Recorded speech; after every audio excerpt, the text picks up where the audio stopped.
आज Sensex 100 point नीचे तो काल 60 पॉइंट ऊपर, आज निफ्टी 50 पॉइंट नीचे तो काल 150 पॉइंट ऊपर। हर रोज सेंसेक्स और निफ्टी ऊपर नीचे होत रहेला। तो कई बार हमीसन का मन में ख्याल आवेला कि आखिर सेंसेक्स और निफ्टी का होला, इ का बतावेला और ये ऊपर नीचे काहे होला। तो आज के वीडियो में हमीसन सब कुछ समझल जाई। नमस्कार, रउआ लोग जुड़ चुकल बनी राउर आपन चैनल भोजपुरिया निवेश मंत्रा पे। तो चलिए आज के टॉपिक शुरू कर जाओ।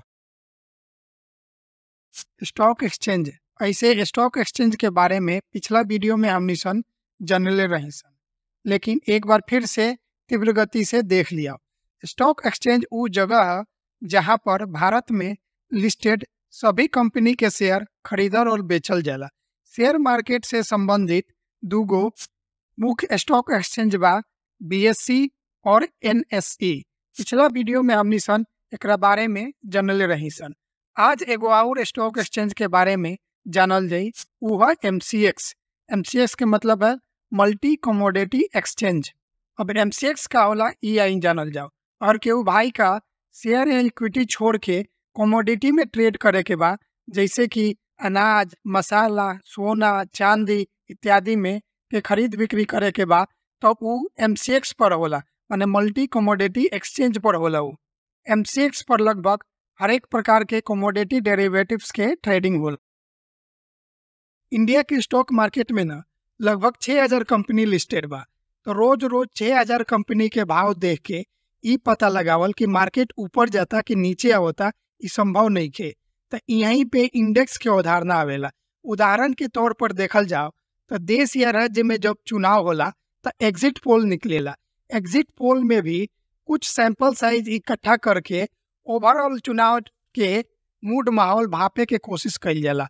कई बार ई सही होला, कई बार ई गलत होला। बस तो एग्जिट पोल की तरह ही स्टॉक मार्केट में इंडेक्स से हमनी सन का ओवरऑल मार्केट के मूड माहौल पता चलेला कि मार्केट कौना दिशा में जा रहा बा, ऊपर जा रहा बा या नीचे आ रहा बा। स्टॉक मार्केट में जौन दूगो मुख्य एक्सचेंज बा, बॉम्बे स्टॉक एक्सचेंज और नेशनल स्टॉक एक्सचेंज, ओकर इंडेक्स के नाम बा सेंसेक्स और निफ्टी। आई अब विस्तार से एक एक करके समझ। अब आई समझल जाओ कि सेंसेक्स का है। सेंसेक्स बीएसई यानी बॉम्बे स्टॉक एक्सचेंज के इंडेक्स है। Bombay stock exchange sensitive index. यहाँ जौन दूगो शब्द बा सेंसिटिव और इंडेक्स, यही दूगो के मिला के बनल बा सेंसेक्स। सेंसेक्स इंडेक्स में मार्केट कैप के आधार पर देश के 13 अलग अलग सेक्टर से 30 सबसे बड़ा कंपनी शामिल बा। सेंसेक्स में शामिल 30 कंपनी के बढ़ला और घटला के हिसाब से ही सेंसेक्स ऊपर और नीचे होला। सेंसेक्स में शामिल कुछ मुख्य कंपनी के नाम बा रिलायंस, टीसीएस, इन्फोसिस, भारतीय एयरटेल इत्यादि। बॉम्बे स्टॉक एक्सचेंज सेंसेक्स में कौन कौन 30 कंपनी शामिल रही, ओकर एगो क्राइटेरिया मानदंड बा। एक समय पर सेंसेक्स में 30 कंपनी ही शामिल रह सकता, लेकिन सेंसेक्स में शामिल 30 कंपनी के अवलोकन समय समय पर कइल जाला। अगर कोनो कंपनी वो मानदंड पे खड़ा नहीं उतरत तो वो कंपनी सेंसेक्स से बाहर निकल जाला, और जौन कंपनी वो क्राइटेरिया के फुलफिल करेला वो कंपनी सेंसेक्स में आ जाला।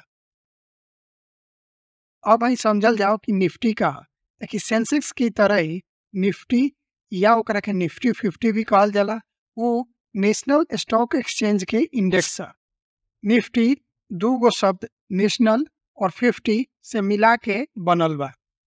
अब निफ्टी जौन की नेशनल स्टॉक एक्सचेंज के लोकप्रिय सूचकांक है, माने इंडेक्स है, ओमे देश के 12 अलग अलग सेक्टर से 50 सबसे बड़ा कंपनी शामिल बा। सेंसेक्स की तरह ही निफ्टी में शामिल 50 कंपनी के समय समय पर अवलोकन कइल जाला। अगर वो कंपनी नेशनल स्टॉक एक्सचेंज के मानदंड पे खड़ा ना उतरेला तो वो कंपनी के बाहर कर दियाला, और जौन कंपनी वो मानदंड पे खड़ा उतरेला ओकरा के निफ्टी में शामिल कर लियाला। अब स्क्रीन पर निफ्टी 50 के चार्ट आवत बा। ई चार्ट निफ्टी के शुरुआत से लेके अभी तक के है। निफ्टी ऐसा नहीं खे कि हमेशा ऊपर ही गईल बा, बीच बीच में झटका आइल बा, और कुछ तो बहुत बड़ा गिरावट आइल बा, जैसे कि 2008 में, 2020 में कोरोना के समय। लेकिन जब लंबा अवधि में देखल जाए ना तो निफ्टी हमेशा ऊपर ही गईल बा। निफ्टी के परफॉर्मेंस के बात कइल जाओ तो 1996 से लेके अभी तक 8000% यानी 80 गुना भइल बा।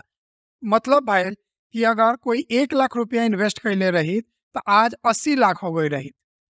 अब 1 लाख रुपया के 28 साल में एफडी में कितना पैसा भरल रही, ई रउआ लोग कैलकुलेट करके हमरा के कमेंट करके जरूर बताएं। कि बाजार की उतार चढ़ाव के चिंता किए बिना अगर हमनी सन खाली निफ्टी में भी एसआईपी करी सन तो लंबा अवधि में बहुत अच्छा पैसा बन सकता।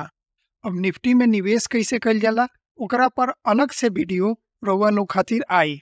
ऐसे रउआ लोग ये चैनल के साथ बनल रही और अपना यार दोस्त हित साथी से भी शेयर करत रही। आज के वीडियो कैसा लागल है रउआ लोग कमेंट करके जरूर बताएं और हाँ, लाइक शेयर और सब्सक्राइब करते चलें। धन्यवाद।